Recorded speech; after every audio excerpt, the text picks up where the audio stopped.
What's going on YouTube? It's Joe Talks Hoops. Today we're going to be taking a look back at the 2017-2018 UMBC basketball team that upset 1-seeded Virginia and pulled off the first 16 seed over a 1 seed in March Madness history. We're going to kind of be taking a look at some of their primary players and who they were and what they're up to now. Before we get into the individual players, let's take a look back at this team's stats as a whole. This team was nothing extraordinary at any stat. They're only top 100 in the country in a few categories, which include steals, assists, and three-point percentage and three-point attempts. They're actually in the bottom percentile for most of these stats. What catches my eye here is their free throw percentage. They were one of the worst free throw shooting teams in the country, and I've always thought of free throw shooting as a key aspect to winning games, but apparently it's not that important when you're UMBC. On the other hand, when you look at three-point percentage and three-point attempts, they were ranked top 35 in both categories. Alright, enough of the team stats, let's get into the individual players. First off, let's look at Kevin or KJ Mara. This 5'8" point guard actually started off his college career at Abilene Christian, but was dismissed due to team violations. He then transferred to a JUCO before officially getting an offer from UMBC. He played his junior and senior seasons at UMBC, and that senior season was the year that they beat Virginia in the tournament, and he averaged 11.5 points and 5 assists a game. After he left UMBC, he signed with Santeros de Aguada. This team is part of a professional league in Puerto Rico. He's been a part of the team ever since he signed there in 2018. And in his second season there, he actually played a crucial role, helping them win their first league championship in franchise history.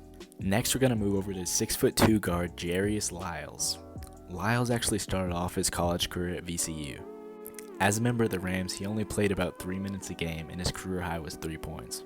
He then transferred to Robert Morris but had to sit out due to eligibility rules, and after that transferred to UMBC. Lyles had an immediate impact at UMBC. In his first season, he averaged 23 points and 5.5 boards. He finished that season and was named second team All-American East. In his junior season with the team, he was also named to the second team. And at the end of his senior regular season, he was named to the first team All-Conference. After graduating, he joined the Utah Jazz Summer League team. He also played 5 preseason games with the team, but was then waived and sent to their G League affiliate. In 2019, he went over to Germany and signed with 2 different teams that year, but he most recently signed with the second division in the Slovenian Basketball League. This was as recently as July 14th of 2020. Alright, let's keep it moving. Next is going to be 6'6" Joe Sherburne.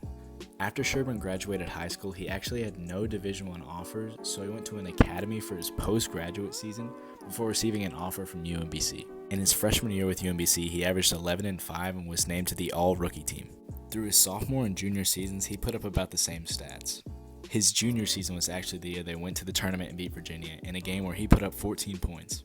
In July of 2019, he signed with the Ahingen Uprising in Germany. Despite suffering an injury in his rookie season there, as far as I can tell, he's been there ever since. Next, we're going to move over to Arkel Lamar. The 6'5" forward was a sophomore whenever they beat Virginia. He played a crucial role for that team that year, averaging 10.5 points and almost 6 boards. He played there for his junior and started his senior season there before deciding to become a graduate transfer and transferring to Kansas City. Last year, in his only season with Missouri-Kansas City, he unfortunately just got to play 5 games. In those 5 games, he averaged 11.5 points and 6 boards. The final player we're going to visit is Jordan Grant. The 6'2" guard was a senior the year they beat Virginia in the tournament. Over his 4 years at UMBC, he averaged 7.5 points, 3.5 boards, and 2.5 assists. He's most recently played for BK Jermala. This is a professional club based out of Latvia. And that's going to wrap it up on this video. If you enjoyed this video, feel free to drop a like and also feel free to subscribe back at any former teams. Just drop it in the comments and I'll be happy to check it out. Other than that, that's all I got. Like and subscribe. Thanks, guys.